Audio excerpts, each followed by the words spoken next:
Oh, Hello, Alison. It's Julien. hey, Julien, how's it going? It's going great. How about yourself?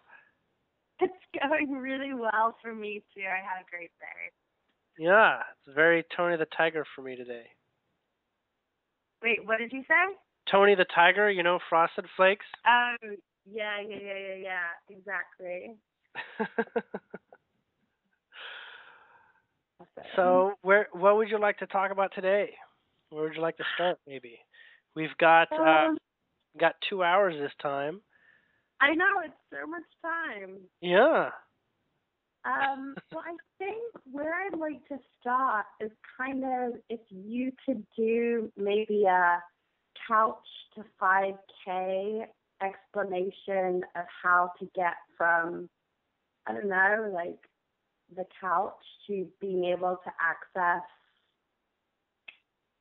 more information and trust the information that I guess I'd be getting. Okay. Describe to me a little bit more your definition of the couch. You mean going from a place of like feeling like you should be practicing something, but you don't have the motivation to? Is that what you mean? Kind of, yeah, Okay. like more 3D based, Okay. not really able to trust synchronicities and stuff too. Okay. Well, actually, in your case, you want to speak to your case or just in general? I mean, obviously my case would be great. So in your case, you were meant to use tools, and these are things that help you help your mind digest the fact that there's a greater intelligence at work with you, and that it's always there. So it's got to be something like a tool that you can just pick up and use. Um, have Like we a already talked crystal? about bibliomancy? It sounds like I've already mentioned bibliomancy, but I can go through it again. Yeah, no, I don't know what that word is. Okay, so bibliomancy is when you pick up a book and you just flip to a random page and you put your finger down somewhere on the text, and then you Okay. read that. And that what that is a contextual message for you, right? Okay. It's a little bit doing like a tarot reading can give you answers. Well, this gives you really freaking blunt answers. Okay? You just take your question or what you're feeling and you put those words into context, right? Because Mhm. you're not reading the whole book, you're not reading the whole paragraph, you're reading like a sentence or maybe even just a phrase of words. The context, reorder those words into that context, and they will cut to the core of where you're wanting to elaborate on yourself and the question.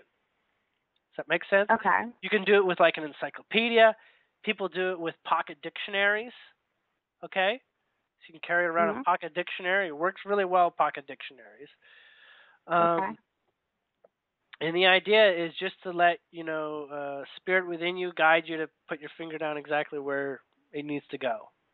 Okay, Okay. and if you're really confused, then maybe you do it twice and you put them together, right?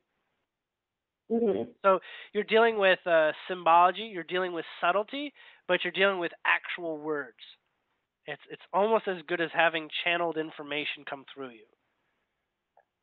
Does that make sense? Okay. Sometimes it's even better because the mind respects random chance with perfect answers. Okay.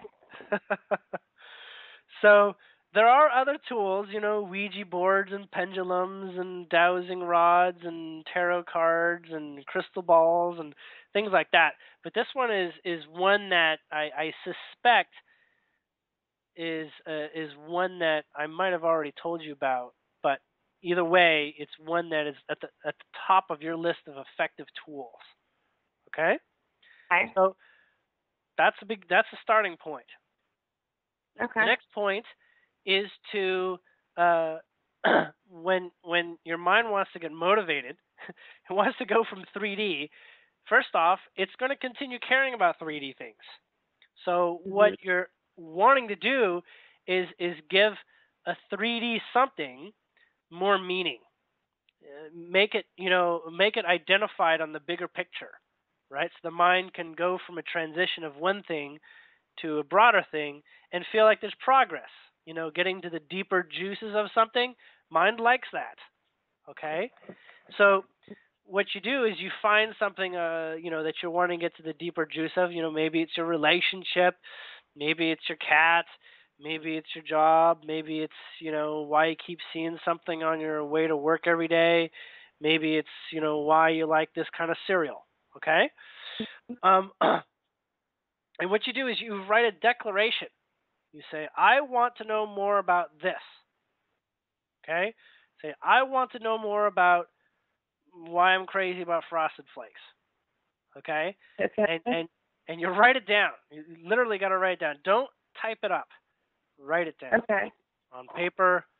It could be with crayons, pen, brushes, whatever. Write it down.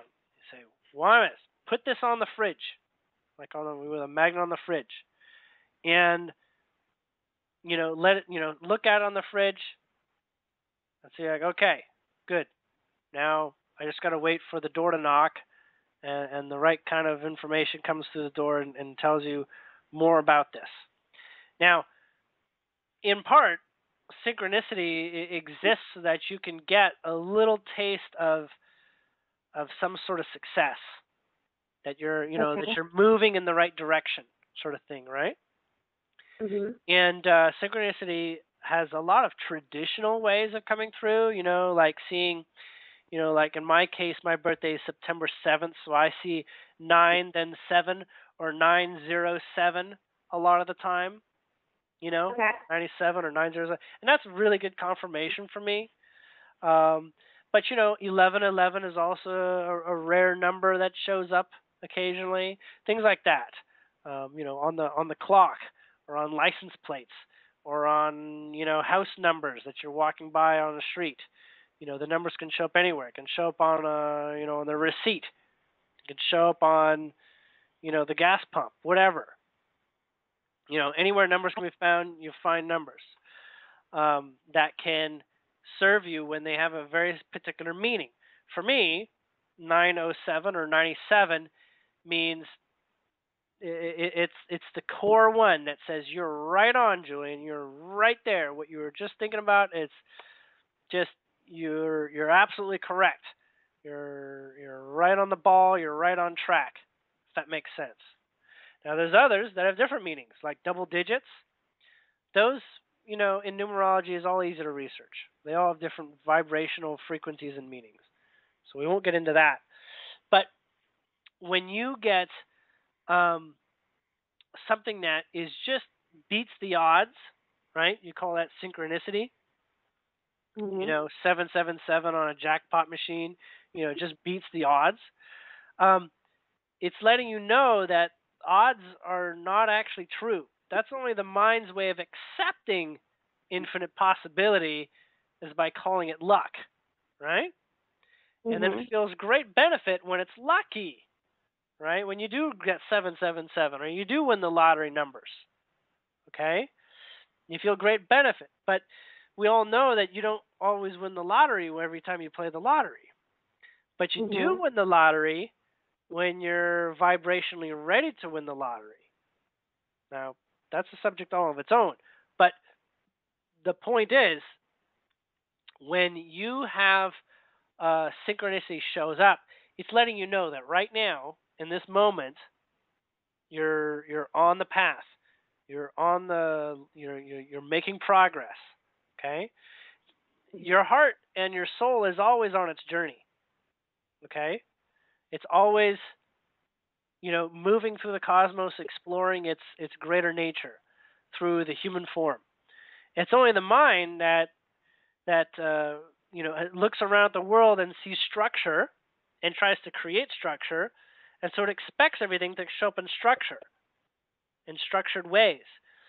But when things are random, it gives a great amount of appreciation to when something random shows up to make something structured, right? Okay. Right? So like when you win the lottery, it's like it's spiritual. It's not just a mundane luck-based experience. There's a meaning behind that. It means something, and inside your heart knows Oh yes, I won the lottery because I deserved it in some way. I'm not even sure why. Right? Mhm. So there is always, always, always meaning behind um, rare, lucky circumstances. That's phenomenally important message to get through. Okay, Okay. and Okay. and that is another way of describing synchronicity. Now, at another level, you say, well, why can't I just have a guide show up in front of my face and say, you know, this is what you got to do. This is what you got to pay attention to, Mhm. and this is what you got to face. Why doesn't that just happen, right? Well, Mhm. because the mind has decided that this world, those things don't happen quite often. Okay? We'll call them extremely rare occurrences when an angel shows up and you can see it, right? Mhm. So the mind has already decided and put a kibosh on strange things like that. And so, in order to change those rules, you need to decide that those rules are going to change. That's something that I did. Okay, I Okay. literally said, "Why are these? Why is these rules set up this way? Why is luck set up this way? Why is it that Pleiadians are up there?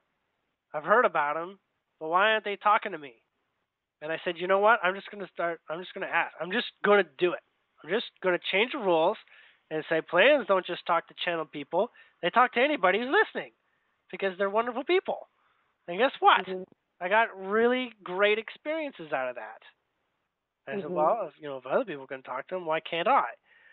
And the first thing many people would say is like, well, I'm not psychic like Julien is, or I don't even know what telepathic messages seem like.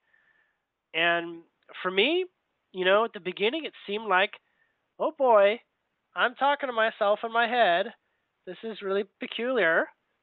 Until they started saying things and describing things that I could have, it would take my wildest imagination to come up with this. Like, this is really, really, and the other thing that telepathy is also really good to identify is the information comes through right away. Oftentimes before you're able to analyze what it is, right? Mhm. So pay attention that guides are usually quite quick to deliver messages. So when I speak with other people's guides, sometimes it's so quick that they feel like I've already gotten the message, and they're going on to like tangents on a symbolic message they've given me. I said, hold on. I did observe the original couple things, but you got to give me a moment to digest that before you start piling on the icing. The contextual information here. Mhm. And sometimes guides are fast like that, and sometimes they're not. Sometimes they're like they're like a broken record. They'll show me an image or give me a feeling or show me something, and they won't let that go. It's like a song that you can't get out of your head, right? They're like they won't let that go until you just get it out. And that's what I've learned. Just say it. So if you have something that's going through your head, like after you've asked a question to a guide or a spirit, and you got like something going through your head, and it's like, why a red ball? Red ball? What's the big deal with a red ball? That red ball doesn't mean anything. And it's really wanting you to say, just acknowledge it first. Just acknowledge it. So I say, all right, Okay. red ball. And then that unlocks it, and then it goes on to the next thing, right? Next, Okay. like pogo stick or something. And it's like, okay, I don't see what, red ball and pogo stick means.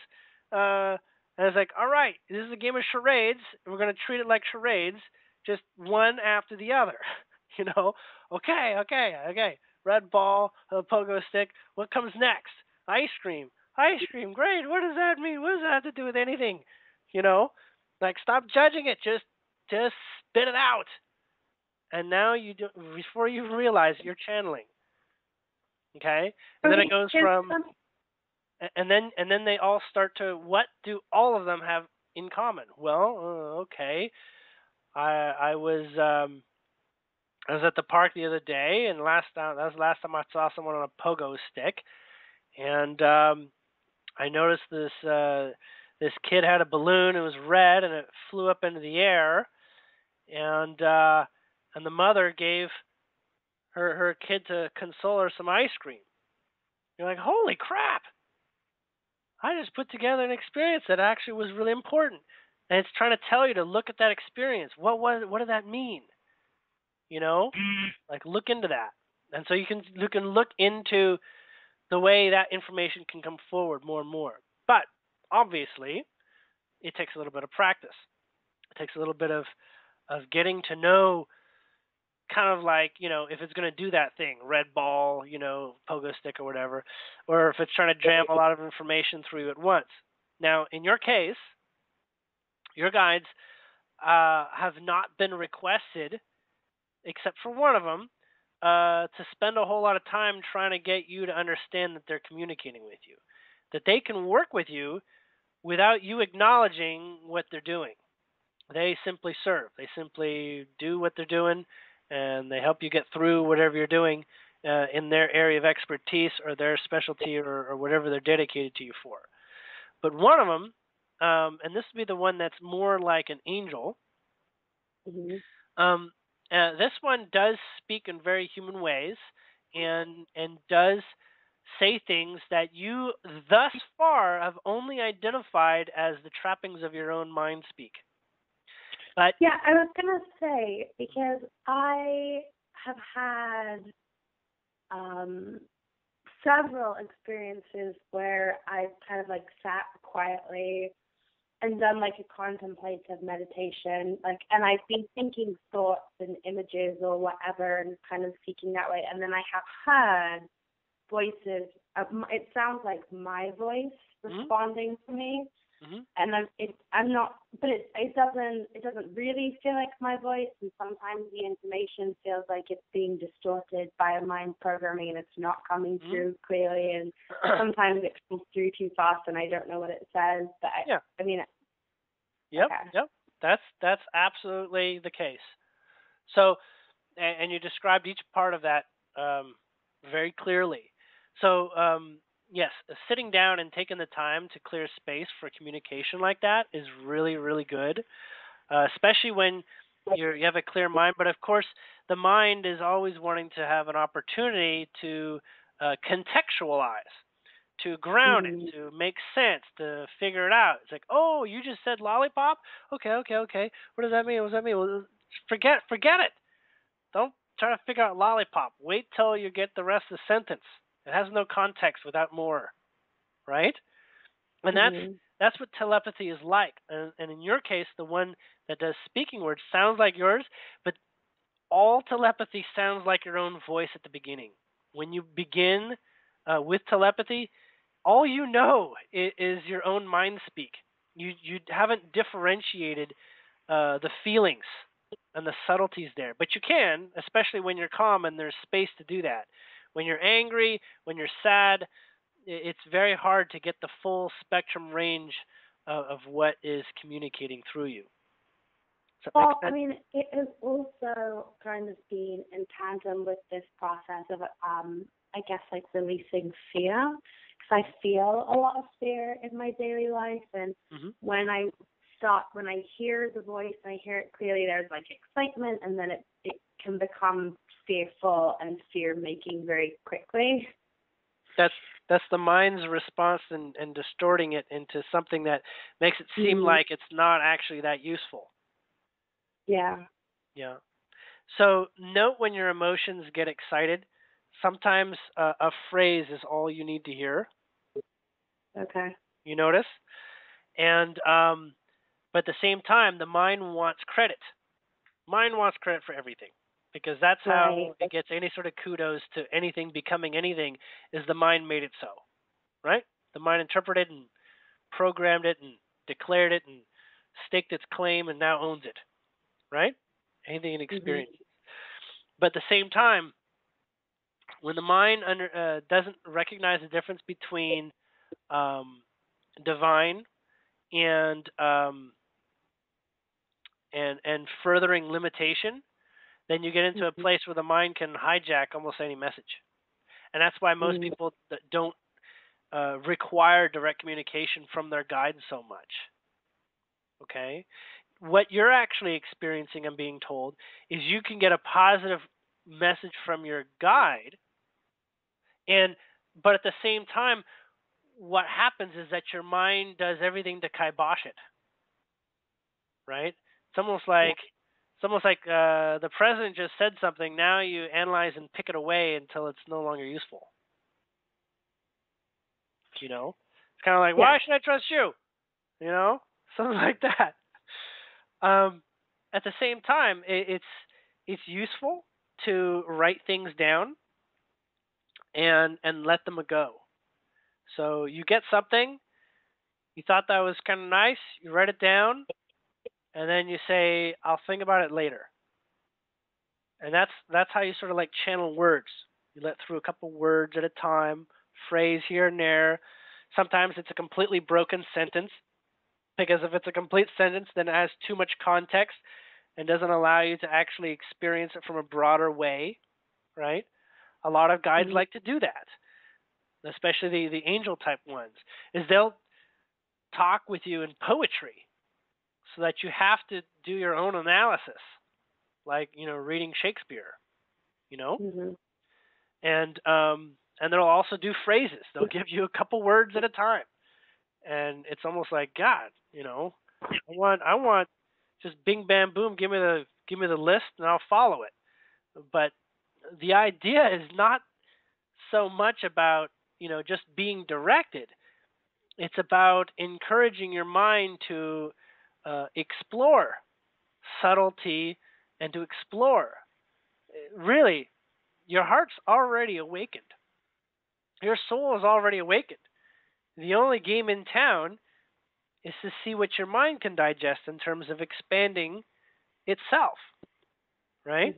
You say, well, I've already worked on my ego. There's not much left to work on. Sure, maybe the ego that you identify was all the really, really difficult things that you identified in your life. But your mind and your identity still like to chew and play on circumstantial things, on individual experiences. So that there is no kicking the mind completely to the curb. Many people do that. They go Zen, they go Buddha, they meditate under a tree for 2 years or something, and they come out and they're blissful, but they're not actually anywhere much different than when they started. All they know is how to hold a perspective of peace in something. They're not exactly exploring their excitements. Makes sense? Yeah. So the minds are meant to have excitements. They really are. And you and I were meant to have things to be passionate about. Now, these don't have to be things that are lifelong passion. They can be just like passion. I want, a piece of lemon meringue pie. I'm excited that I'm going to go get one. I'm going to Marie Callender's right now. And I'm going to get a top-notch lemon meringue pie. On one level, you say, there's no way I can eat a whole pie. What I'm going to do, I'm going to have a slice.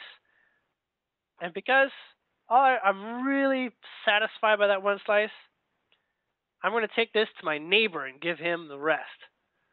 Now it's like, now I feel really great. It's like pluses on all sides. Your mind isn't like, I'm a pig. It's like, no, I'm generous. And it gets to go along with that. So follow where you feel pleased. You see, but continuously observe anything that puts limitations. Like when you give that pie away, you can be like, I just wasted money. I bought too much pie. You can think about it that way, or you can be like, I just made a friend closer. And maybe he'll bring by some sweets sometime, or maybe we strike up a conversation that's ideal. And it could be that was what your heart actually intended in the first place. Making that friend with your neighbor who actually felt even better than the pie. But that's the way your heart and soul works. Life can be continually exciting. Mind is the one that says, oh God, here we go again. Oh man, here that person comes down the hallway. I don't want to look at her in the eyes. Oh man, I got this bill that's showing up. Oh man, this, that, and the other that are describing limitations, when in reality, your heart knows there's no limitations. The mind says, of course there's limitations. Limitations goddamn everywhere. Heart says, you put them there. Mind says, no, I didn't. I sure didn't. But you said, well, do you remember learning how to walk? Do you remember how hard you tried to do that? Mind says, no, I don't remember. I was like, well, for the same reason, you don't need to remember how you invited everything, because if you did, you wouldn't step a toe out of your house. You'd be frozen stiff of every possible negative potential that you're ever inviting. It's important that you don't necessarily remember how you brought it in. Mm-hmm. When you're ready to know how you brought it in, take the time and create a calm presence, contemplation, and then when you're not so easy to excite or to strike into a stage of fear, you come in grounded, ready to be honest about yourself and honestly see why you attracted something, then it's a lot easier, And sometimes what you're attracting is a combination of many different things that the mind was considering. And all those things that we're considering, they come together to create an environment that it gives you an experience. So it may not be like, I was thinking of playing with matches yesterday, and now my kitchen burned down. It's not exactly that simple. Mm-hmm. Oftentimes it's like I was thinking of playing with matches. I got stunned when this fire engine siren went off when I was in my car, and I nearly peed myself because it was so freaked me out. And I was all mad at the fire department. And I was reading about these fires in California, and man, that's pretty crummy for them. But you sort of like combine that all together by having a negative judgment on all those, and you end up with a circular vibrational environment that gives you a fire in your kitchen. Right?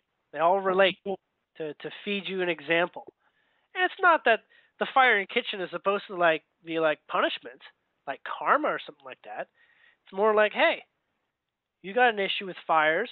Why don't you deal with it right here and now?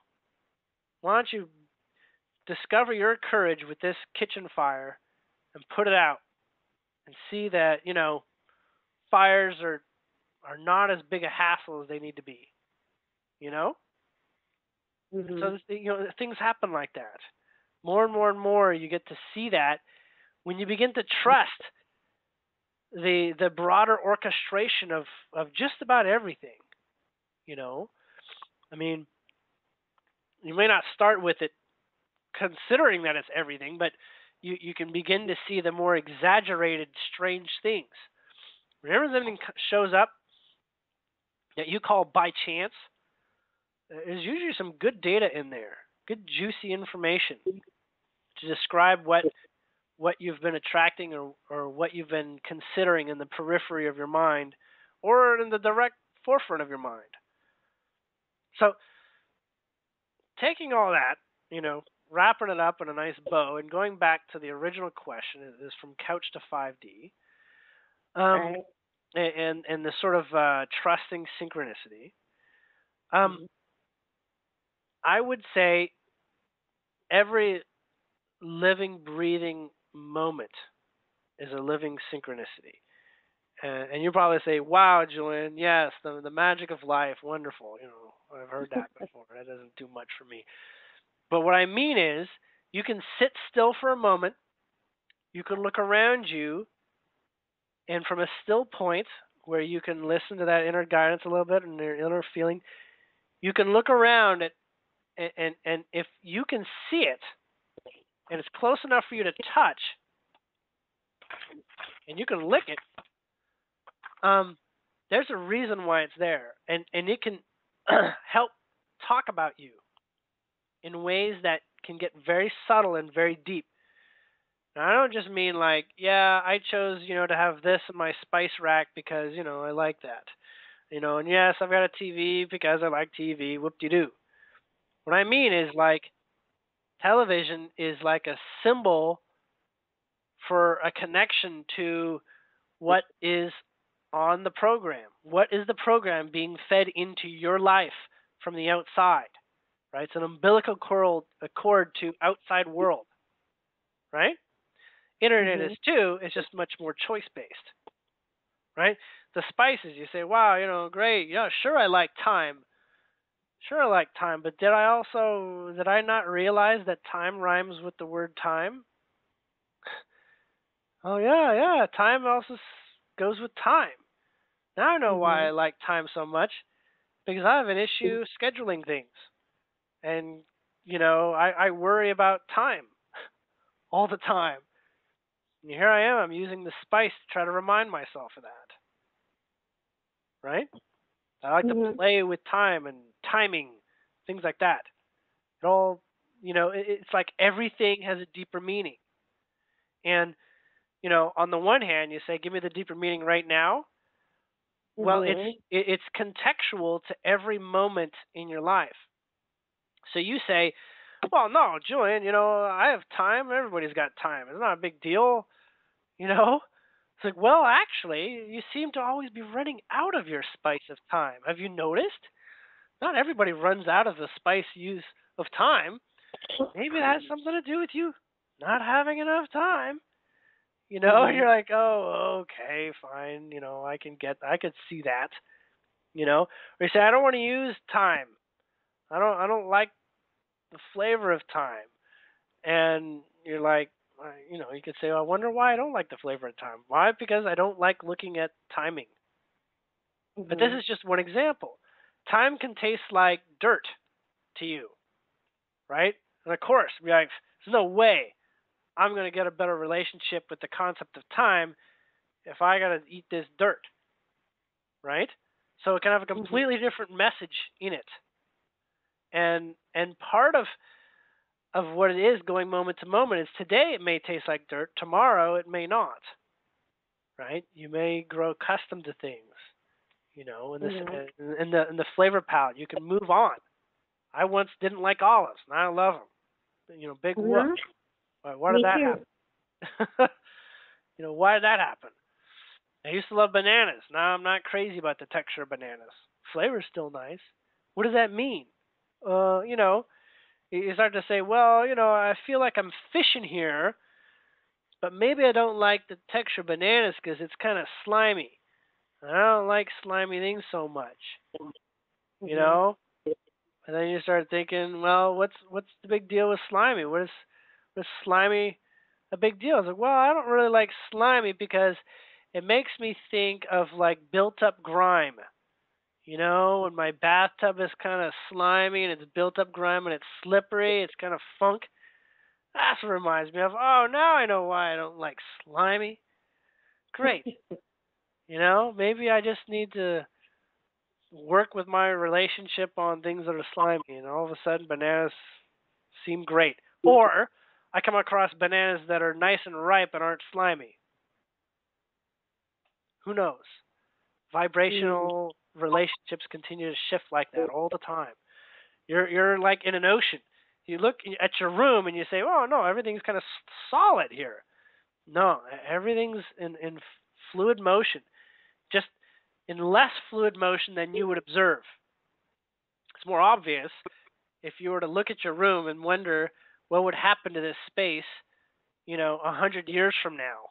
Would there be erosion, things like this? Would the termites get through the walls? You can see that, but that's an accelerated form of what's actually happening on a microcosmic form, which is the energy form, right? Everything has an energy form. It's in flux. That's why when I look at things, and I'm looking at the auras of things, it's alive, especially things that I understand are alive, like plants, But I can look at like a candle and see it's alive. And I'm like, well, why is the candle alive? It's not even lit.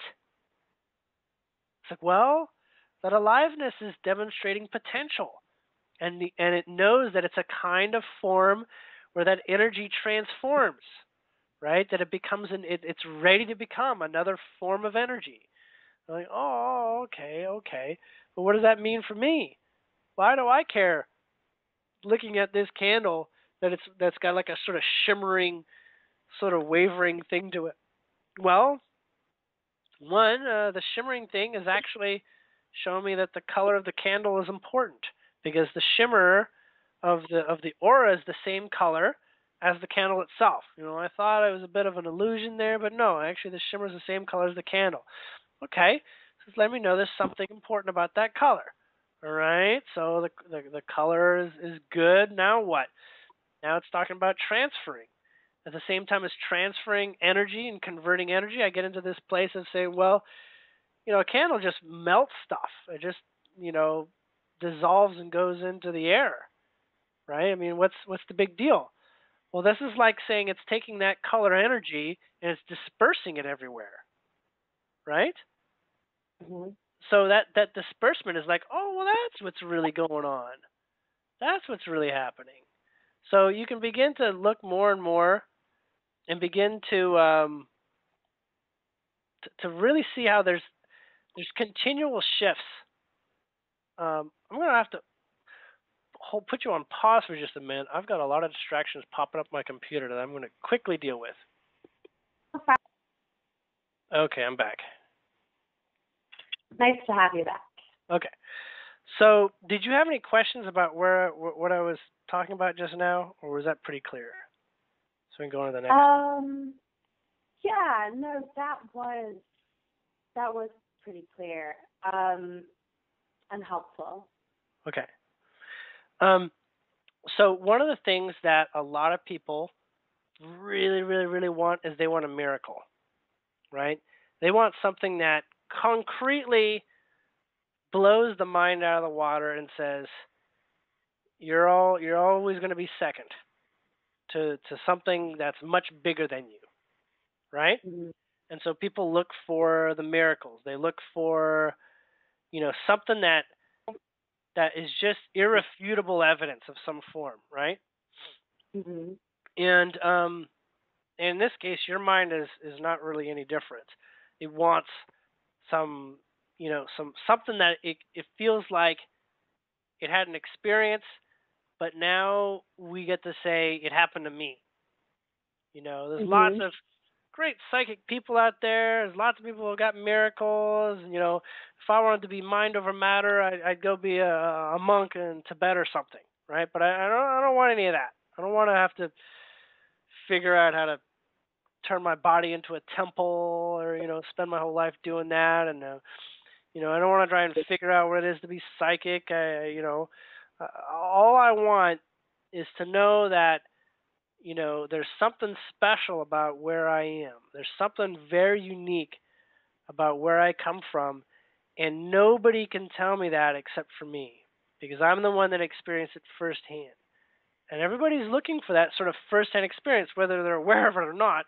It's very common to have that, especially when they observe other people having experiences that they wish they could have, right? Only Mm-hmm. the reason why the experiences remain in the other, air quotes, category is that they're identifying too much uniqueness. Like there's something about that person. Yeah. Julien gets to talk with Pleiadians because he's like a Pleiadian. Sure, it resonates with him. Fine. This person channels great beings because, they got the patience to do channeling, perhaps. And this person, is able to move water with their mind because they spent the last year trying to do that. Sure, I can see these things are possible, air quotes, but where is this miracle for me?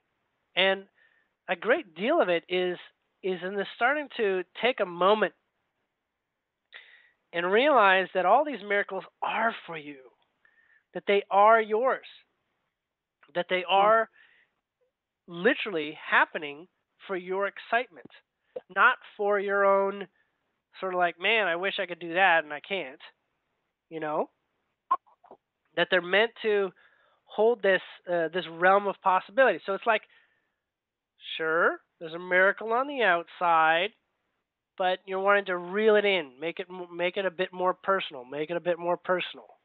Okay? So what happens is you get to this place where you have a list of miracles you've observed. Like, maybe the synchronicities that I've told you about, different things that we've gone through already, right? Hold on one moment.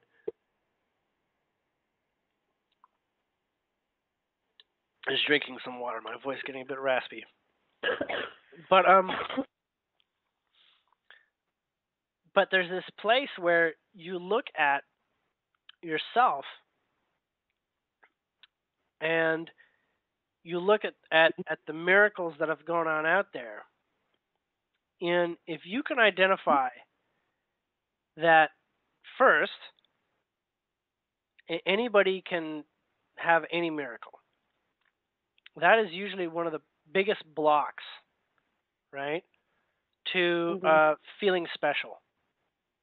Is that block that says somebody's better suited for it than I am. Okay? But anything you observe can be yours. Okay. And that is a really, really big block that we've been taught our whole life is circumstantial in terms of minimal possibilities. Like, can I be president one day? Well, there's only one president every 4 years. Odds are, according to statistics, that even if you wanted to be president, it's going to be tough to do, right? One of the reasons why that is because no one really wants to be president. It's like president comes with a couple cool perks, and that's what they actually want. They don't want all the other trouble that comes with being president, so they're not going to try to be president. They don't realize this, but that's fine. Just like the monk who, defeats the rules of the human body. Yeah, that's great. I'd love to defeat the rules of the human body, but I don't want to do it like he had to do it. But there's this idea that it only happens through the way that he did it. Okay? Because you say, this guy spent his whole life to get to that point. What chance do I have? Well, that's making out the rules to be that you have to spend your whole life. You're not doing yourself any favors there by saying that. Right? And you know how it comes along. Some people just have dumb luck. Right? Some guy's born with this ability to hold his breath for 10 minutes. You're like, he didn't even try. He just dumb luck. So you look at yourself and you say, well, do I have dumb luck? I don't feel that lucky. I don't even know what that means. Dumb luck makes it seem like you have to get smacked in the face by a miracle. And so you kind of expect miracles to show up either through a lot of perseverance or through dumb luck, none of which feel that exciting, right? So you deprogram that. You go through and you say, no, it doesn't have to be like that. It doesn't have to play out that way. And then you start asking yourself, well, I want a miracle because. And if you realize that the mind is the one that resists all miracles as nonsense, right? As breaking the rules of reality, when the mind's whole job is to keep reality together, you're really asking to shoot yourself in the head, right? You either discipline your mind over a lifetime to get your miracle, it appears, or you get some strange lobotomy and you can have it. You get some strange, dumb luck, like you got to be an idiot, and then you get it. Or something like that. Because you've seen people with miracles, you're like, why does that person get to deserve to have a miracle? Why can't I? That person's cruel to animals, and this person's got issues and everything. Why do they get to have the miracle? And we do things like this. We start to judge exactly how miracles come to be, and literally the point of a miracle is meant to be kind of spontaneous, no planning involved, right? And if we put a lot of mind thought into it, we kind of cut off some of the outlets to which that can happen. You know? So really, on another level, you can ask yourself, what does a miracle do for me? And I stated earlier, miracles for most people give them a sense of breaking down reality. Most of the time, the mind is not up for that. Most of the time. Oftentimes, it's okay with it if reality already sucks and it needs some breaking down. The dark night of the soul can see a lot of miracles occur. But many people are not up for that, right? They're not up for, getting addicted to drugs and having to live on the streets before they get their miracle, right? It's not an ideal circumstance. You say, I'm not, no. I'd like a nicer, fluffier miracle than that. So to get your miracle is going to be a very, very personal journey.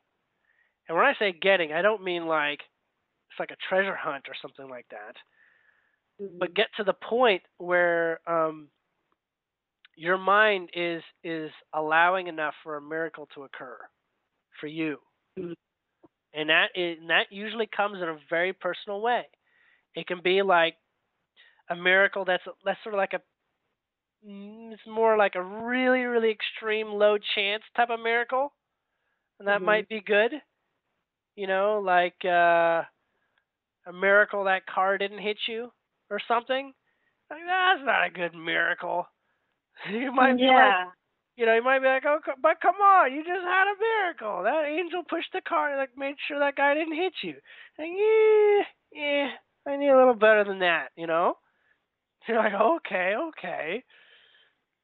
You go outside the next day and say, I want a magical miracle. You go out and you see a double rainbow, and you've only seen that in pictures before. Like, that's pretty good, but you know what? That's not a miracle. I've seen pictures, right? She's like, okay. Well, what else could we get you? I mean, we got it for you in less than 24 hours. Well, what do you need next? All right. We'll bring something else up, right? And so there's a lot of these, like, you're almost like judging the miracle as not being good enough, right? So it's constantly taken to a new high. And part of this is because the mind wants to be unequivocally wrong. He doesn't want anything that's circumstantially wrong, right?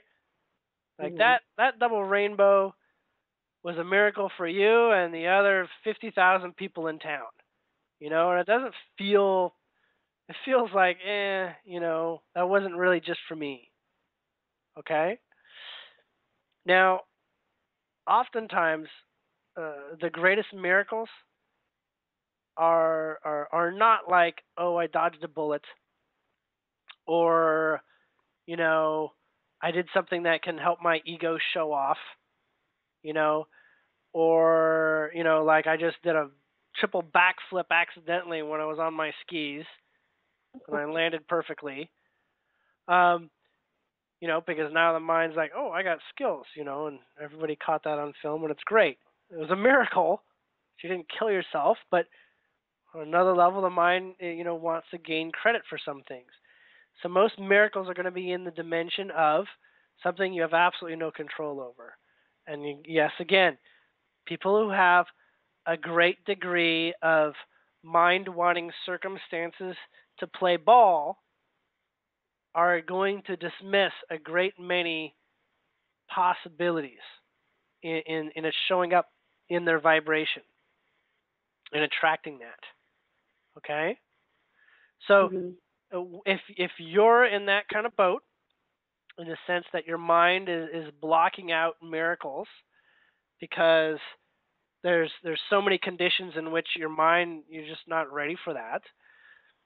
Well, I mean, I had a miracle like 2 weeks ago where I lost the paper I had been working on for days, but there was so much anxiety with the paper when it disappeared. Rather than feeling freaked out, I felt relief, and so I shut my computer down. And then when I turned it back on, the background had changed to a wave, magically, miraculously, through nothing that I had done. And so one part of me appreciated this as a magical synchronicity that symbolizes like the release and cleansing of the occurrence, and the other part of me was like, oh, obviously it's the same glitch in the mechanics that lost my paper, that changed the background screen, and it's probably just a stock photo that has already loaded on the laptop, but so my mind does both. It accepts and it denies at the same time. Well, let me tell you what your guides are saying. Mm-hmm. One of the miracles that you're coming to appreciate more and more, and that you're enjoying to see the development of, is the fact that there are a lot of people out there that aren't people.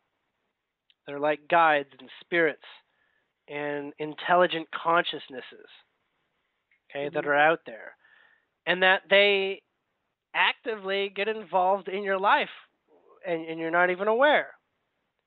It's like getting to look at the inside of your body with a microscope and seeing your little cells and everything, and saying, oh, these little things are alive.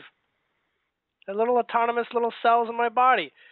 When there's these beings that are autonomous all around you, and all they do 24/7 is think about you, and you don't even know about it. But when you find out about it, it's incredible, right? Mm-hmm. It's incredible what insight they have. That is a pretty significant thing they're telling me that you've come into awareness of. In that, when you expand your perception into the field where you have more interaction with them, you end up with a miraculous exchange, a miraculous new world, so to speak. And I have that similar experience, but I didn't ask for it. I honestly did not think that spiraling into my connection with Pleiadians would do so much for me. Mm-hmm. I had no idea, but at the same time, there is so much intelligence at your fingertips, literally at your fingertips, and everything that I'm being told from them is that you are on the path for, not going to say exactly channeling necessarily, but for wielding that extra intelligence, making use of it, making friends with it, finding function with it, more and more and more, is what I'm being told. Yeah, I mean, I feel that, and so the process has just been about being able to release the programmings that trigger fear and anxiety when things happen. I mean, for example, something that I was going to ask you about was that when a couple times now I've been at my mom's house, and she has 3 little dogs and a cat, and I have seen, I thought it was the cat that she has, but then I've looked and that cat has been like on a couch, and I get the feeling or the sense that it is her cat, that her most favorite cat that she's ever had in her entire life, that died this like horrible tragic death. Mm-hmm. And so I see this flash and I think, oh, Cosmo, and it's like this nice like feeling. Mm-hmm. And so like allowing that and not feeling like, what the fuck was that flash? Oh my God, I'm going crazy, has been kind of a process. Yeah. When the mind identifies the word crazy, it's one of the fastest tools to dismiss extraordinary experiences. Yeah, definitely. So, and I'm not going to be like the kind of person who's like, yeah, promote crazy, promote crazy. You can, but it's not for everybody. But there is sometimes just a needed improvement in the relationship with what's really going on with that. Like a more respectful understanding of that experience or what other people have experiences. Because everybody's got, we'll just say everybody, when you get into the broader experiences, they increase in strangeness a million times more strange than things you find on regular Earth that are considered strange, right? Mm-hmm.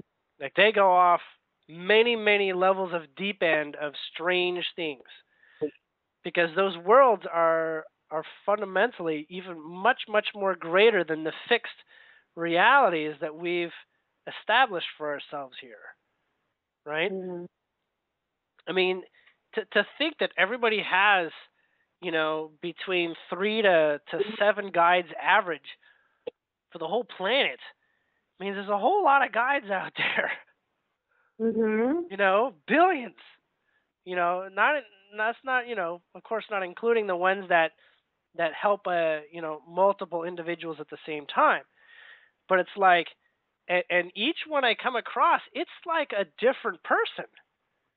It's like and often they're not like humans. They're like strange, very different feeling people. Mm-hmm. It's like making fun. It's like making friends with different animals in the animal kingdom if they could all talk. You're like, holy crap! This is an incredible range of personalities to interact with. Sometimes for me, it's so overwhelming. I'm just like, I could spend all day talking with you, but I'm not gonna because I've got, I've got Crystal to hang out with and other people. I've got people that have a bit more visceral experience with. So at one time it was like, wow, I'm totally going off into another world. I remember driving back from Shasta. It's an 8-hour drive, and spent a good deal of the time talking to myself. And I was thinking to myself, what the heck? Are you guys going to be with me? The next time? And it came down to probably not. You'll probably move on past us. We're just the current vibration you're with right now. I was like, well, Mm-hmm. that's kind of sad. I was thinking to myself, and I was like, trust me, you're gonna like the next guys more than us. You're gonna be like, we were just the starting point. We were like your elementary school play friends, and now you're going on to grade school. You're gonna like it. So I was like, oh, okay. If it's like that, then great. So more and more, in your case specifically, those that have intelligence available to serve with you, you're they're really telling me that there is a lot in terms of the momentum for you, that you're going to spend a good deal of time observing and working with those that are non-physical or non-visible, excuse me, by regular means, and you're going to have what your mind is working towards, which is cohesive, functional, purposeful experiences with them. Because your mind doesn't want to do it without getting some sort of function in the everyday 3D world for it. Yeah, that That's what sounds I'm being like told. But and you want to have an angle on it that is relatively fresh. You don't want to be a gypsy woman with a crystal ball, right? Um, well, you admit that might be fun for a little while, but really, it's almost like it's close. we're looking at a timeline. I'm not saying this has to be it, but this is what they're showing me. They're showing me similar to something like that guy who talks with the spirits and he's on television. I have no idea who you're talking about. So this guy who has this television show used to be on, and it's called Crossing Over with David Edwards. No, yeah, okay, I've seen that dude. Yeah. Yeah. So he has a very functional relationship because he chooses to work with those that are spirits of deceased people. Mm-hmm. We'll call that a narrow margin, so that he doesn't become the psychic for everybody's guides and all that sort of thing. He can coincidentally access guides, but most people on the regular world, they're not used to those types of guides. They're not used to that type of relationship. So he finds the niche that serves really well, right? Mm-hmm.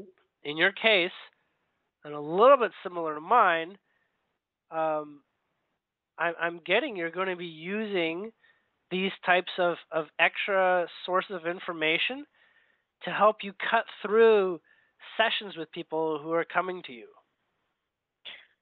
That would make sense because I would want it to enhance, my practice, my 3D practice. Yeah, it's going to be like maybe even a different definition of the practice.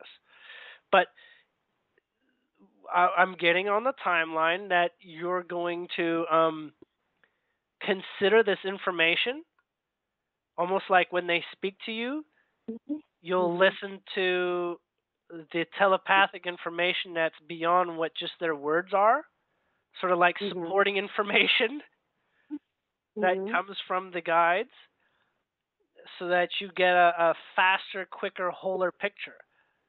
And you can hear like an enrichment of where they're speaking from.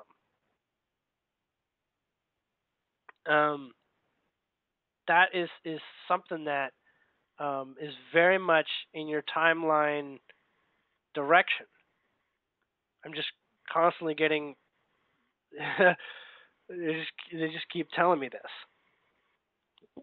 On one level, there is a place where they themselves are not ready to hear that you're getting this extra information, because it appears that you're, mind reading, right?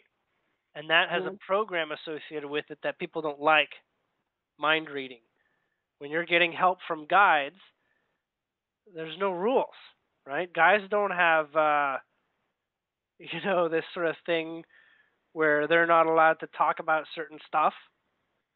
They tell you what you got to hear. There's no copyright on what they're saying either. I don't give a crap about any of that. So, they may plagiarize all the time. They may use, something to get you the message that you need to hear. To boldly go where no one has gone before. That sounds super cheesy, but it's like it's functional. Like, what? You stole that from Star Trek. Like, well, it works in this context. So just go with it. That's probably what they'll tell you if you can hear it. So there's just so much here that you're at the beginnings of, and trusting it definitely is a long path. But it's not going to be so long that you're going to wonder if it's even worth it. Does that make sense? It does, but I don't know, maybe this is probably an unanswerable question because it depends on everything. But long, like a year, or long, like 10 years? If you're passionate and you recognize your passion for this, much less than a year. Much. Yay, cool. Okay. Like, 6 months to a year. If you realize how much energy you have to go forward with that. Okay. Okay. When I say energy, that means your heart is backing you on it. It's very easy for me to see that that direction especially when they, it almost feels like sometimes that they that your guides are very practiced at being pushy. Like your guides are amongst the clearest ones that I get to come across. Mm. So they're very used to communicating, like communicating. But you're really looking at that developing into something that you're going to pay attention to, and then they'll change their role from just helping you out to actually doing the talking with you. Bibliomancy is, I'm telling you, you're going to love it. Do you have a dictionary with you right now? I don't have a dictionary. Pocket dictionary. Did you say get a dictionary? Yeah, get yourself a pocket dictionary. I'm getting myself a pocket dictionary. Okay. Yeah. The other things that work well when you're not asking very specific questions is to get like a book of like Buddhist quotes or Zen quotes or something, Okay. And then just the right one will like blend into, where you're coming from. So I can't just use like a random book off my shelf? You can. No, you absolutely can. But I'm saying you're going to find so much benefit from this. You're going to want something available easily. Okay. Does that make sense? So yeah, it's, I'm giving you like 105% on this in terms of you getting benefit out of it. There are some other things that we've talked about in the past that support your body in processing the resistances of your subconscious programs that remain in your body, that hold vibrations that don't let you sort of explore some of the subtle things. But we'll do a recap right now. Okay. Or a current update. Okay. Because that's what they're wanting to do. Do you have any pinwheels? I don't know what a pinwheel is. Oh, wait. Is a pinwheel one of those spinning things? Yeah, spinning things in the wind. My mom she just got 3 of them in her garden, so we often sit out and watch them spin, but those are the only pinwheels I know of in my life. Well, the tool of the pinwheel is supposed to be one of your tools. And what it does for you is it takes energy and it chews on that energy and makes it physical. It's like taking air and making it a visual experience, okay? But symbolically, the pinwheel does that. It takes thoughts and it converts them to greater form, okay? So what you can do with a pinwheel is you can send prayers and suggestions into the pinwheel, in your case, and expect it to take form rapidly, okay? And so when you observe like something that's like iffy or bothers you, or like, whoa, that person really tweaked me or brought something out emotionally. I don't even know what it was, but I got angry with that person. Okay? Or that person made me, anxious or protective. And, maybe in the moment you couldn't really figure it out, but you look back at your day, you're holding your pinwheel and you're saying, that was uncomfortable, or something. Speak what you want so that it gets more grounding. Okay. And then blow into the pinwheel and spin it with your breath. Okay. So you could either say a blessing or something. We'll just hypothetical experience. You say something and this person gets all upset. And you're like in a store and this person gets all pissy or whatever. You're taking too long in the line and you said, just take your time. And then totally the person went, flew off the handle or something. You say, this person flew off the handle at me today, and I don't know why, but I want to understand. And then you blow into the pinwheel, and Mhm. you blow into it a couple breaths, and you watch it in sort of a hypnotic sort of way, so it's like Mhm. close to your face, close enough to blow it, and just blow into it for a little while. And it doesn't have to be heavy breaths. You can do heavy Mhm. breaths if you want to, but for about 30 seconds, a minute or something like that. And then what you do is you put your pinwheel down somewhere that it can get some air. So like outside or something like that. Not anywhere that doesn't actually get a breeze. Pinwheels are Okay. useless if they don't have access to somewhere where there's a breeze. Now you can put it, right outside, right next to where your heater vent comes out if that's what it takes. That's fine. Okay? But as that Okay. pinwheel spins, that energy, that question is going to start getting chewed up like a windmill chews up grain, and turns it into flour. Okay, it turns that question into something more edible and converts that. Okay, and Okay. that is one of your processes for not for when you have something unanswered that emotionally is important enough for you to address, but not important enough for you to sit down and maybe meditate about it. This is kind of like your background of a background tool you can use.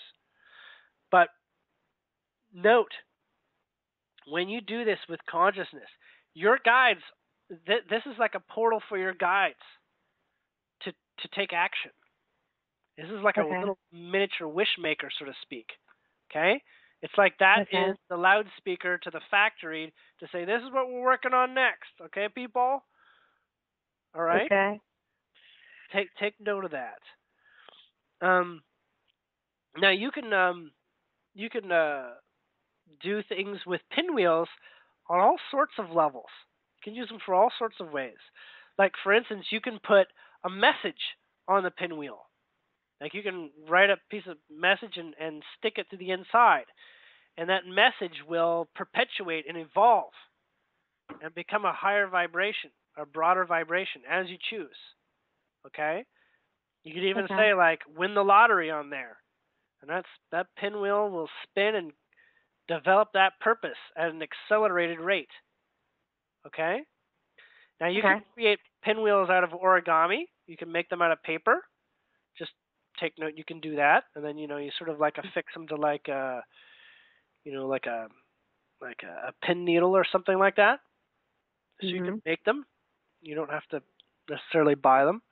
And if you do it and you make it out of origami, those ones really do serve well when you put messages into them before you fold it up, right?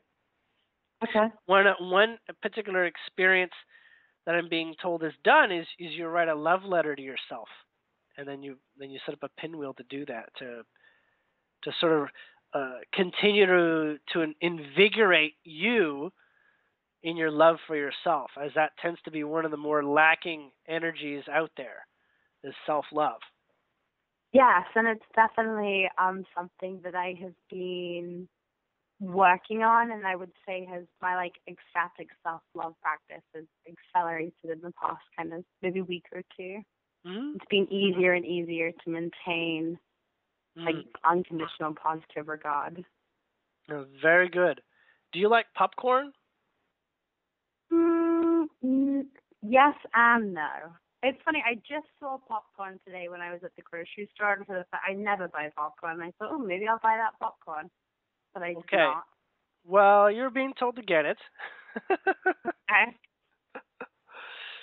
And it's funny what they're telling me right now. I mean, you can't make this up. Mm-hmm. Well, I suppose you could, since it all comes from the same place. But they're saying that when you are in a position that you need to take something less seriously, but you just can't bring your mind to try to take something less seriously, Mm-hmm. they say eat popcorn and watch that experience like it's just a movie, and that the movie will be done, it'll be over, and yeah, you'll contemplate the movie, but like treat it like an entertainment show, right? Okay. Treat it like as a form of entertainment, and that way, that will exaggerate your taking it lightly. Also knowing that by the time you finish your popcorn, it's already going to be much, much more cut down.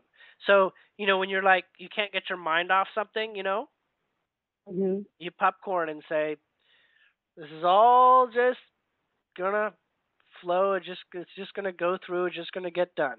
It's just going to. I love that, Julien. Like, I just felt like a wave of complete fun excitement over that idea. That's amazing. Thank your guides. It's directly from them. Bizarre, but it works apparently. Yes.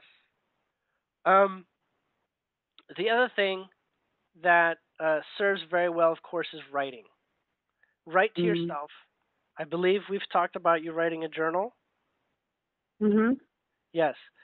Continue to do that. Continue to write to yourself. The person inside that wants to come out, you'll observe their heart, your heart, more and more as you do that. And that is integral to you discovering what you're flowering to bring forth. Okay? When you're able to express your heart in a journal, that is a practice that gets to come more and more to the forefront. It becomes more and more recognized, more and more like, obviously, I should be this way on the outside, right? Mm-hmm. So it becomes more and more practice. It becomes more and more apparent, much more identified in the sort of ways that your mind enjoys, because that is what you call your personality. Okay? So when your mind and heart are together, we'll call that a personality. The heart can give love to anything, really, but it has a particular interest in you in this lifetime to explore certain directions of thought and life experience. And so what they come up with is a configuration called a personality. And so your personality is good to be discovered, especially the personality that feels good, because that will always mean that when it feels good, you're bringing in energy. You're bringing in a type of energy that's going to help you go forth into the unknown, because you'll feel like you're backed up by a good friend, which is your trust in you. Mm-hmm. Because you are not so much of a mystery any longer. Like your mind's not wondering if it's going to go to war with your heart because it doesn't know what your heart's into. It's just going to come through in a higher level of harmony, which is what everyone is really seeking. You just happen to have guides that are saying it bluntly. Awesome. Right? You familiar with the game called The Sims? Yeah, I am. Have you ever played it? Do you know it enough to have played it? I've played it, but not for years. Okay. Well, you're familiar with this whole thing where the Sims have all these different needs, right? Mm-hmm. Like they need to rest, they need to eat, they need to have social, right? And they need to use they have a bladder, they need to use the bathroom, they need to be clean, and all this sort of thing. Well, your mind does operate very similarly to that. Your mind and your body and your heart. And each one has a different relationship with the different things that we'll call needs. I'm putting air quotes on. There's no such thing as a real need, but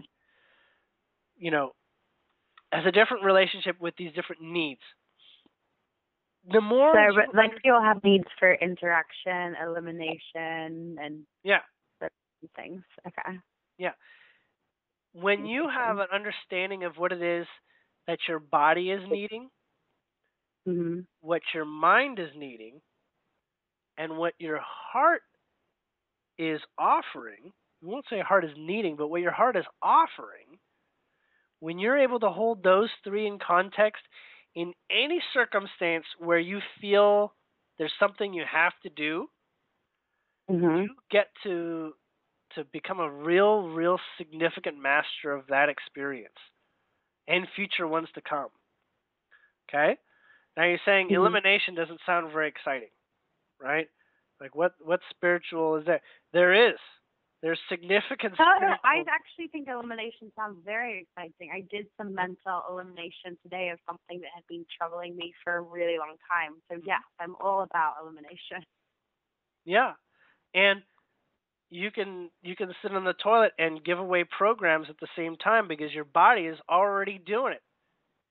It's sort of like stealing someone else's treadmill while they're already going. It's like, hey, I got it warmed up. Now I'm going to keep it going. That wasn't a very good analysis. I'll give you another one. um, it's like the energetic momentum is already serving in a particular way. Okay. Mhm. You know when people use the expletive "ah shit," Mhm. they're trying to eliminate that energy from the experience. It goes Mhm. right in hand with it, right? It's a release of energy, right? It's a release of bottling up the anxiety. So that's why people will say the expletive, not because they're trying to carve out some wonderful language for someone. No, they're Mhm. doing it because it's too much to hold in, right? And it's got to come out. So there's that process of elimination that goes on with that. So when you're in the bathroom doing your thing, there can be a lot of really functional value in that releasing, like let go of whatever grievances you've had up until that point, you know, or whatever Okay. serves in that way. Um, Know that your mind also has certain needs. We'll call it the need to be social, right? To Mhm. speak with people, to not feel like you're living like a hobbit in a hole and you don't have anybody to talk to. Right. Understand what that does for your body, okay? And when your body is no longer in alignment with it, you know, through the feeling apparatus and the feeling, Mhm. respect that. But also understand that there's also, being social, having fun, having a chuckle and all this sort of thing. It's spiritual function too, depending on what circumstance you're in and what you're choosing to be doing socially. There's spiritual reasonings behind that too. A good deal of having positive social interaction is because a part of your heart is wanting to uh, bring life to something that you're doing in that social engagement. Now you might say, we were just talking about crap. It was not important. Well, were you having fun? I said, well, yeah, I was having fun. Then your heart was there somehow. Your soul was Mhm. involved. Take a look at maybe what your heart was wanting to offer to that conversation. Was your heart there when, you're talking about some people behind their back? Well, no, not that part. Was your heart there when you were congratulating someone? Yeah, yeah, it was. Okay. Can you see how that person is is getting energy from your heart? The heart's limitless. Okay? It's only the mind that says I can only give someone so many compliments a day before it gets ridiculous. Heart, you can say I love you all day. There's no limits. Only the mind that says, okay, okay, okay, right? So Mhm. you can see that. So you see when you said something and they felt good about it, that your soul and heart was there. And you can look, if you want to go deeper, you can see how you were giving that permission to do that for someone else and also giving others permission to do it for you. Mhm. So to become a vibration of it yourself. So in all these, we'll call these needs, right? There is a routine of how energy flows. And the more you can understand at the subtle levels of them, you get to sort of understand more about your personality, okay? As everyone's needs are not the same. I mean, there's all, Mm-hmm. those 6 basic needs we described in The Sims, sure, right? But they're not, but they're quite tailored. And the sources behind them are different for each person. And sometimes you say, well, if you understand somebody else's personality, then you can really serve them. It's not that important to understand other people's personalities. It's more important for you to be in alignment with how you choose to interact with them. You know? Like, and that's, it's the same thing with strangers. When you're in a grocery store and you're both looking at the same thing and you're like, yeah, I tried those beans there. They're crap. And that other person sort of laughs like, yeah, I tried them too. That was funny. That was simple. And he said, well, you ever tried these? And you start a conversation. You're like, you're probably never going to see this person again, but what's happening there?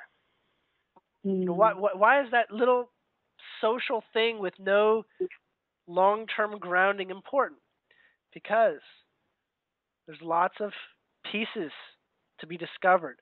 There's just like a whole vast, subtle world out there that is more and more observable when you have less and less opinions about how things are, right? We'll call them grounded programs. And you're very much on that path. You've let go of a lot of grounded opinions on things. And your guides are telling me you're moving in this direction. And you're seeing this more and more, you see. Yes. They're going to change subject real quick, if you don't mind. Yeah, go for it. So, they're asking you, this is so bizarre, they're asking you if you're ready to have a hearthstone. I don't know what a hearthstone is. A hearthstone is a stone that contains you in a very comfortable way. So a hearthstone used to be, in some cultures, a stone that you would take from your house, like it would be in your floor, like a cobble floor or something like that, and you'd take it with you when you went away from home so that you'd have home with you, right? And so you'd have that vibration of home.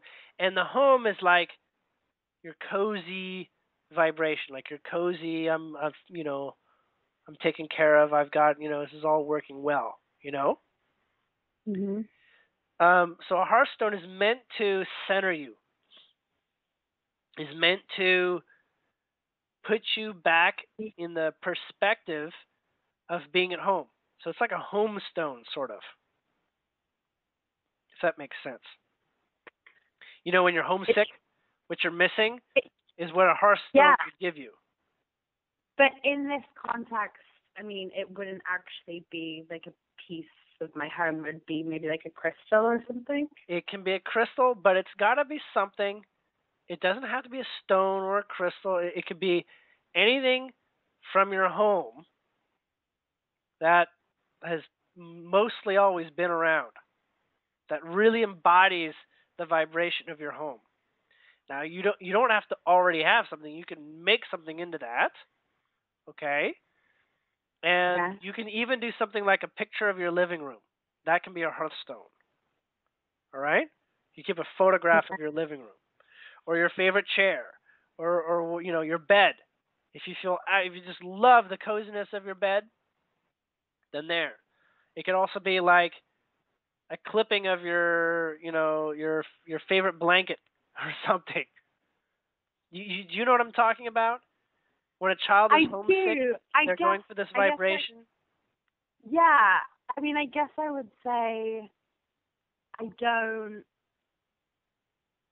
know how I would go about making something into a hearthstone. Okay. Where do you find the most peace in your home? Is it sitting in front of the computer? Is it laying in bed? Is it at the kitchen table having coffee in the morning? It's probably, it changes periodically, but I guess my living room right now. Where you just feel peaceful. You're just sort of like, I've had a long day. I want to go back to my couch or something. Go to my living room. Do you know what I'm saying? Yeah, I would say, Okay. I mean, when I've had a long day, I want to go to bed, but like my calmest is probably just like in my living room. Okay. So what you can do is you can basically find a stone. I recommend a stone and not a crystal. That's Okay. what I'm being told. A stone and not crystal, like a smooth rock, like Okay. a river rock. Okay?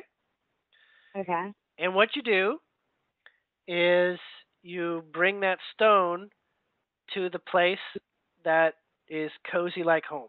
Now it's going to be new to the environment, so it needs to get warmed up to the environment. You have to get used to always seeing your stone in the environment that makes you feel good. It's kind of like some people get used to like a sports trophy on a wall, and that is like the perfect hearthstone for them, you know? So if you have like a coffee table in your living room, and whenever you sit down, you're able to see it, then you get your hearthstone warmed up to that environment. And then once your stone looks like it belongs in your living room, and you can take it with you in such a way that it reminds you at almost an unconscious way of your living room. We'll call it a portal, like a Well, subtle could it be, energetic 'cause, portal. like, as you're talking, I'm thinking rather than, like, a stone from nature, it would be easier. I have these little, clay, clay round things that I've had for a long time. It was, like, one of the Uh-huh. best things I ever bought for myself, and out there that has, like, a little blue heart in the middle that I've had in all my homes. There you go. Can I use that? Yes, that would be perfect. So I have to take it with me everywhere I go No, now? you don't. Okay. No. So we're going to talk a little bit about the use of the hearthstone. Okay. Okay? It's used when you don't want to leave, right? So when you don't Okay. really want to leave, you'll be like, I don't want to go to work, or it's raining, or I gotta go get groceries and I don't feel like it. Okay, Mhm. this sort of like I just want to stay home and cozy or something. Mhm. That's when you take it with you. When you need a little bit of help to bring that vibration with you. Okay, that sort Okay. of connection to your home and say, home is where the heart is, right? Mhm. And this reminds you of that. You hold, in your pocket, you fondle it with your hand, while you're going about. And so you do that when there's even the slightest sense of homesickness involved. Okay. Okay? And that can put you in balance when you're out there, not being so excited about being out there. Does that make sense? It But does. but you It don't have to does. take it with you on all occasions. Like if you're going to like the mall and you love the mall, or you're going to the beach and you love the beach, you don't have to bring it with you. Okay? Okay. It doesn't even have to be in your hand or in your pocket. It could be like in your purse or in your bag. As long as it's not far from reach. It's kind of like home is not that far away. Okay? Okay. And so, if you have, it's really useful to have visual memories, right, that are tied to this stone or your clay piece being positioned somewhere, you know, like if it's Mhm. sat somewhere for a long time to sort of remind you like the visual of like it's, where it's been connected to where it's Yeah, I mean, I've had it on display in like everywhere I've lived and has been mine for the past like 15 years. So I can see where it was in like all those different places. Okay, so yeah, you already have a hearthstone. You already have one. And so that's what that's going to do is that's going to support your equilibrium Okay. when you get to discover how useful it can be. All right. Okay. It's not going to help in poignant experiences like a discussion with somebody or whatever.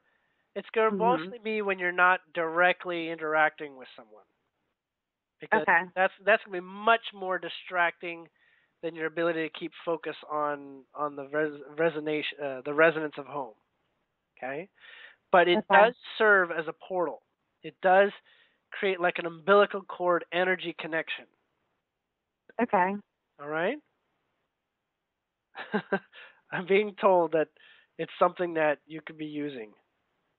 Yeah, no, definitely. I already know like when I will be using it this week, and it's so hard to leave in the morning for work. Sure, yeah. Do you have like colored pencils or crayons or anything like that? I have all of that. Okay. Do you like doing rainbows? I hope you do, because you've got a little project. Okay. Just give me one moment.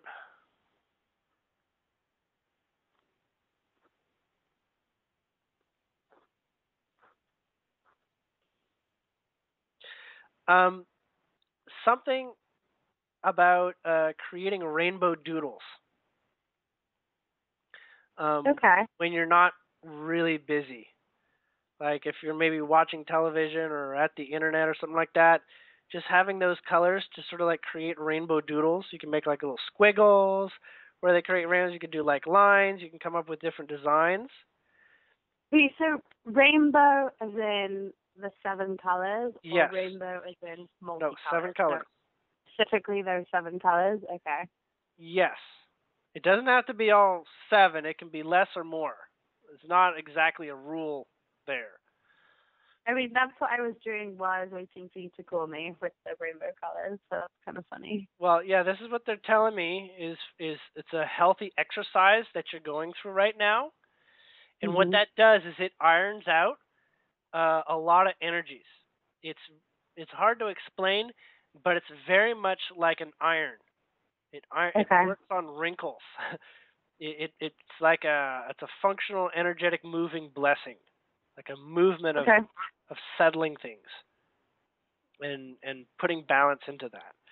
So continue to exercise that. Maybe make it more accessible, so you can do it on more occasions. Okay. It's also it is obviously going to de-stress you a little bit in the process. And it's a very, very healthy exercise for you in particular. Okay. So that's good. You're already doing it. It's just a nice confirmation. Well, like, I mean, today I think was the first time that I mean, I'm sure I've done it before in the past, but like I specifically, as I was using my first 5 colors in my thing, I was like, oh, these are rainbow colors. And then the popcorn happened today too. So good confirmations. Yeah. It's very current data. It's good. Current data. So that is other occasions that you might to make that easier on you is that you might keep that in your purse or something with like a small notepad, right? So you always have something to sort of play with or doodle. But you can also, if you're going on a walk, you might bring like colored chalk and like do doodles on the pavement. There's no real rule in terms of what medium you're using. Okay. Okay. The smell of pencils and crayons. There's that sort of like that woodsy or papery or whatever that is.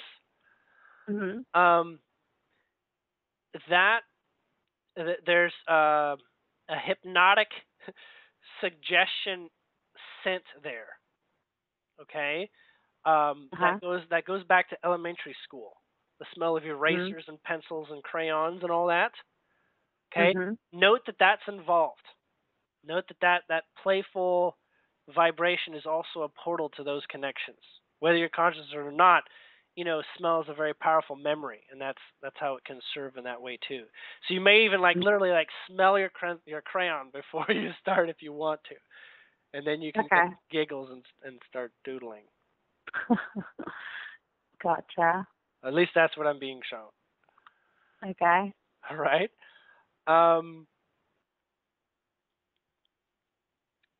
Interesting. Hold on one moment.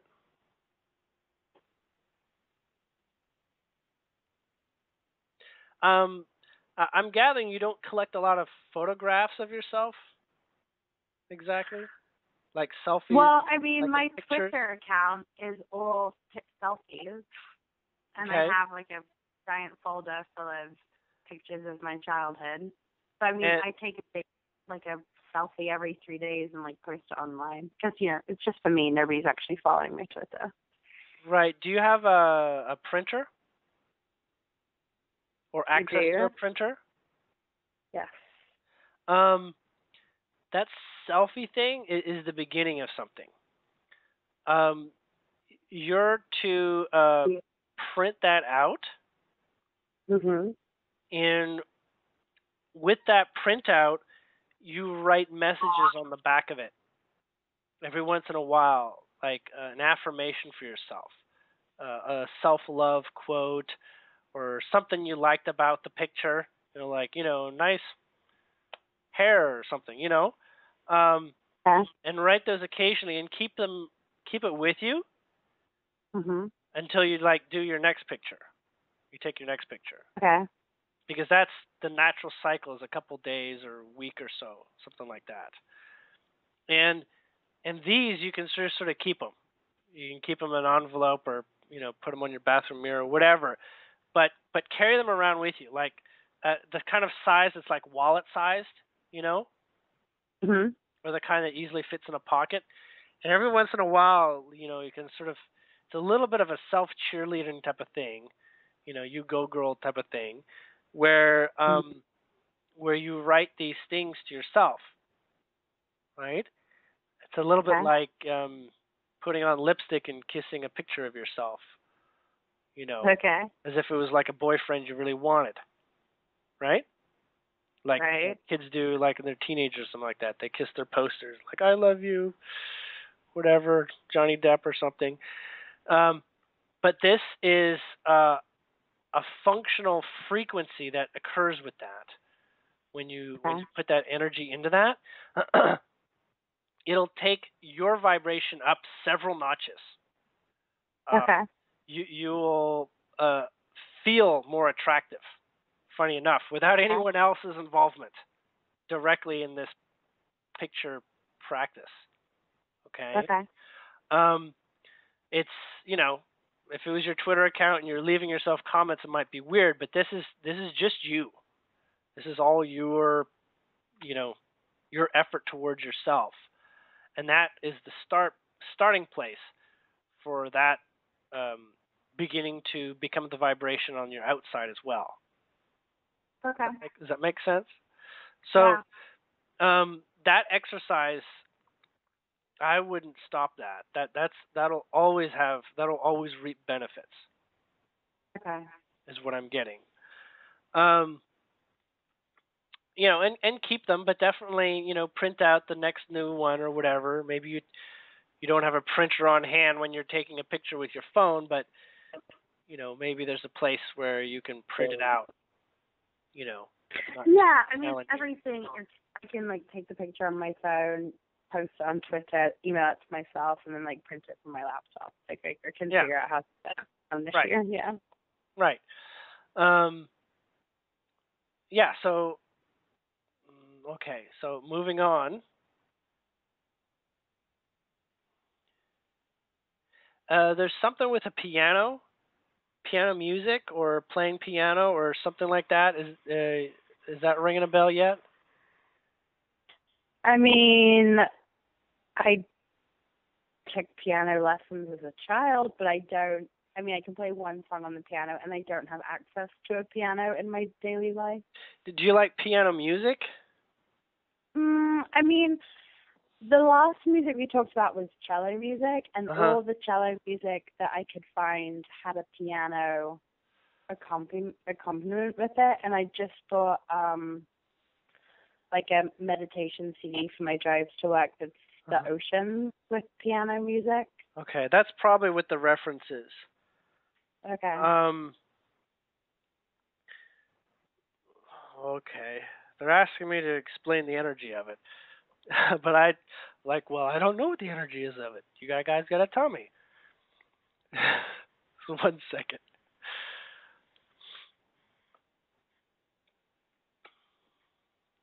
Okay. The frequency of the piano and the use of piano, it's a string instrument, right?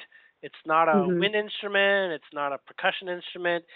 Some might say it's like a percussion, but it's a string instrument, so it holds string vibrations. Mhm. Okay. It's close to the sharpness of a bell, but it's not a chime. It's specifically a string. A string, as you're aware, is a straight line. A bell is a round, um, sort of shape.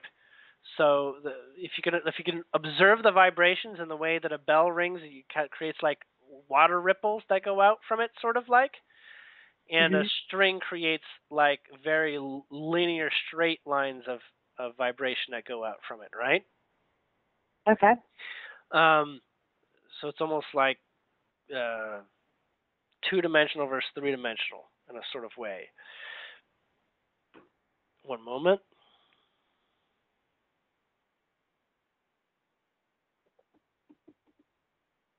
Okay, so with the string instruments, piano included, very specifically, there is um, a very, very uh, strong, easy to follow vibration. So the human mind is very easy to respond to piano amongst all string instruments in particular. And it has a very direct effect. It's almost like amongst the most potent um, mind affecting sounds. A lot of sounds affect the body, but the piano in particular and the cello will affect the mind. So one moment.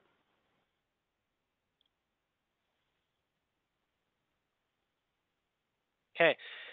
With the mind that can be a bit scatterbrained and Mhm. can have a lot of thoughts running through it.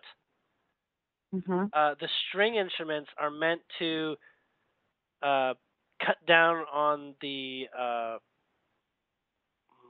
cobwebs and sort of like de-knot things. It's like thoughts can like loop around like spaghetti, and the Mhm. piano being a very two-dimensional vibration will sort of like straighten things out. It's like if you dump out all your you know colored pencils and they all sort of like land like in different angles and stuff like that, the piano Mhm. vibration will like line them all up straight, nicely and organized. So Okay. what this can do is it can increase the clarity of thought when in states of contemplation. Okay. All right? That's a part of why the piano has been attracted to you. Cello as well, but piano Okay. more directly. Um, it also has a very specific effect that is very elementary, and it Mhm. serves really well for children when they are a bit scatterbrained, and Mhm. curious and rambunctious and thinking about everything and exploring everything. Piano can Mhm. be very, very, very useful. Not exactly hypnotic, but very, very good for the developing mind because it Mhm. helps them establish clarity. And that's what string instruments, specifically the piano, being very, very potent at doing that. Um, for in your case, you'll find great use of it when you're studying and when you're processing data. Like maybe you're Okay. analyzing data or something like that in a very 3D way. That Okay. will really help you listening to piano music. It's from what I'm gathering, it was used by geniuses in the past to break through to incredible discoveries and incredible things, including I'm getting Einstein as well. Okay. Now classical is one thing, but piano is a very specific de-knotting or unknotting effect. Okay? A lot of classical music brings in higher levels of creativity. Piano doesn't necessarily do that. And so you've been asking for that, and this explanation comes through that way. Okay, that is really helpful because I have been exploring like 432 hertz music versus 440 and oceans versus meditation. So that is really helpful. Yeah, oceans are really good for meditation.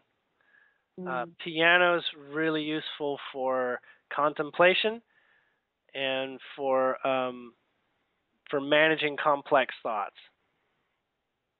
I'm literally being told it can help you do like math better, and it can help you write better, as in it makes it easier to construct sentences and clarity and things like that. Well, great, because I have to write my thesis, so I'll play some piano music in the background. Notice the pace of the piano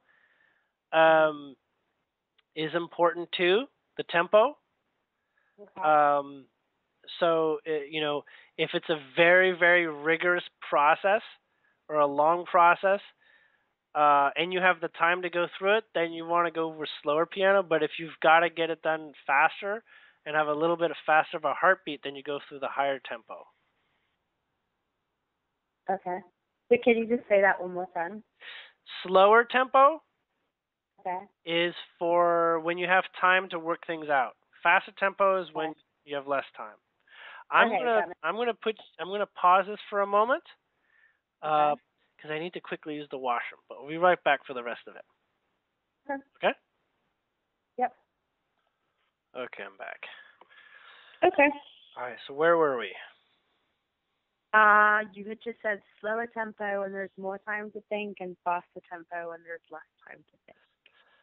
Yes, and there's there's like classical pieces, and there's contemporary pieces. It's not, the difference between the two is not a huge deal in this sort of case. So it doesn't matter if you're going after classical pieces like Mozart or Tchaikovsky or something like that, or contemporary, jazz piano or something. Okay.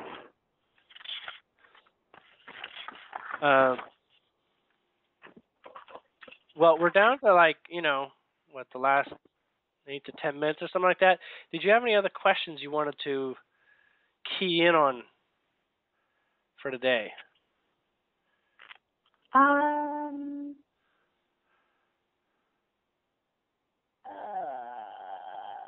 No, I think, I don't. I have like a million things I could run by my guides or whatever and discuss, but I kind of feel like the bigger message I've gotten has been some really helpful practical suggestions that I can definitely implement, and the message that I'm on the right path and doing well. So I feel pretty good about that. Yeah. So the thing with guides is give them a chance to talk. They can talk your ear off, figuratively speaking, I guess. But if you'd like, I can continue to just share what they're bringing up. Yeah, that'd be great. Okay. So, do you have a webcam? Like well, it doesn't even have to be a webcam. Do you have like a video recording capability? Yeah, on my iPad, my phone, and my laptop. Okay. So, next point, one moment.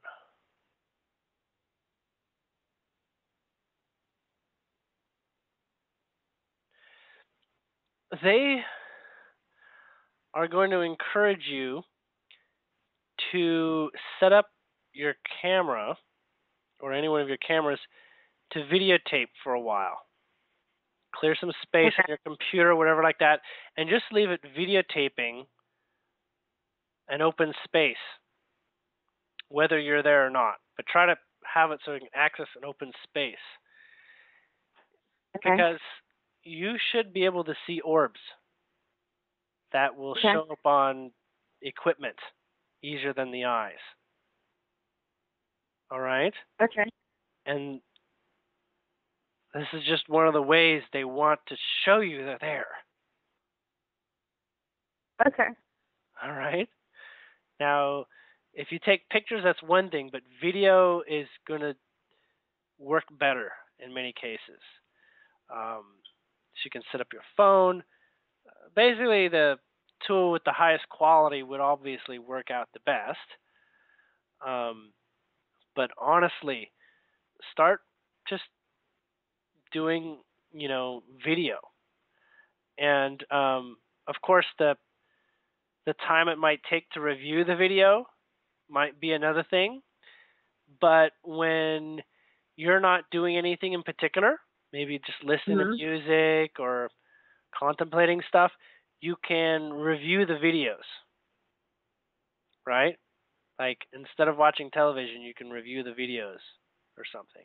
It would also be helpful if you did it in such a way that the video wasn't completely devoid of something entertaining for your mind to look at, right? So have a picture of like a tree in the background or something, or weather or something that is a little bit more animated than nothing. Does that make sense? It does, but I feel really resistant to the idea of doing that. Well, the point for it is an additional confirmation for your mind to see them. I feel, okay, maybe. But like everything else that they've suggested has been way more within my current field of resonance. I feel good and happy about doing those things, and I don't feel the same way about the idea of videoing. Like it doesn't feel exciting to me. It feels like boring and fearful. So well, either way, it's something that is out there should the need arise. Okay. All right? If you get to a point of frustration or you want something more evidential or whatever it comes down to, that's a tool. And they'll respond most likely in the orb format, to let you know that you're not alone and that they're around you always and they're with you and they're serving in many different subtle ways. Okay? Okay. Most people are resistant because lots of programs, things like ghosts, show up.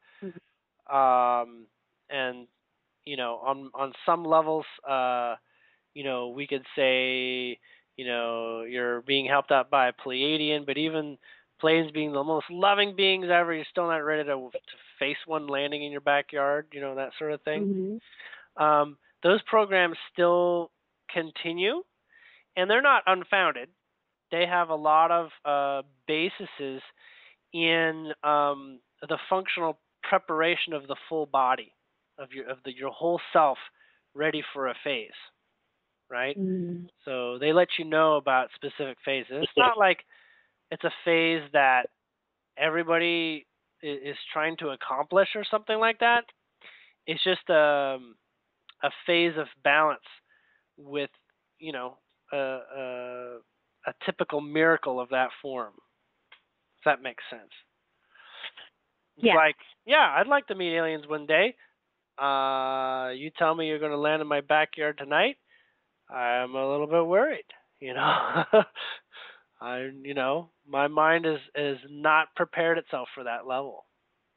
Not prepared. So there's lots and lots of little if there's reasons that the mind could suggest for why it doesn't want to do it, then don't no need to put pressure on the mind for that.